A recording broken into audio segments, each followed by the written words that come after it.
हमारा प्रचार पत्र आधार कार्ड पर्ची उड़ती सब चीज ली गाड़ी पता भाग रहे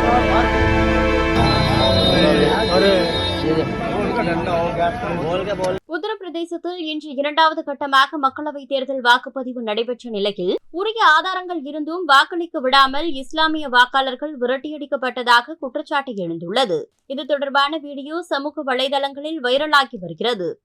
நாடு முழுவதும் 7 கட்டங்களாக மக்களவைத் தேர்தல் நடைபெற்று வரும் நிலையில் உத்தரப்பிரதேசம், குஜராத், கர்நாடகா உள்ளிட்ட 10 மாநிலங்களில் இன்று 3ஆம் கட்ட வாக்குப்பதிவு நடைபெற்றது. தேர்தலையொட்டி வாக்குப்பதிவு மையங்கள் அமைந்துள்ள பகுதிகளில் பலத்த போலீஸ் பாதுகாப்பு போடப்பட்டிருந்தது. இன்று காலை முதலே வாக்குப்பதிவு விறுவிறுப்பாக நடைபெற்றது. இந்த நிலையில் உத்தரப்பிரதேச மாநிலம் சாம்பல் மக்களவைத் தொகுதியில் இன்று வாக்குப்பதிவு நடைபெற்ற நிலையில் அங்குள்ள வாக்குச்சாவடிகளில் வாக்களிக்க வந்த இஸ்லாமிய மக்களை ஆதார் கார்டுகளில் குறை இருப்பதாக கூறி வாக்களிக்க விடாமல் போலீசார் விரட்டியடித்ததாக குற்றச்சாட்டுகள் எழுந்தன. இன்னும் பல வாக்குச்சாவடிகளில் தங்களை வாக்களிக்க அனுமதிக்க கோரி போலீசாருடன் இஸ்லாமிய வாக்காளர்கள் வாக்குவாதத்தில் ஈடுபட்டனர். தங்களிடம் ஆதார் கார்டு, வாக்காளர் அடையாள அட்டை, குடும்ப அட்டை உள்ளிட்ட அனைத்து ஆவணங்கள் இருந்தும் வாக்களிப்பதை தடுப்பது ஏன் என கேள்விகள் எழுப்பினர்.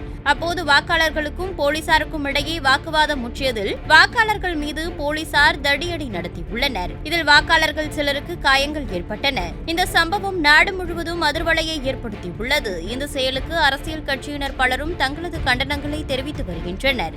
போலீசாருடன் வாக்காளர்கள் வாக்குவாதம் செய்யும் வீடியோக்கள், போலீசார் தடியடி நடத்தியதில் வாக்காளர்கள் காயமடைந்த வீடியோக்கள் சமூக வலைதளங்களில் வைரலாகி வருகின்றன.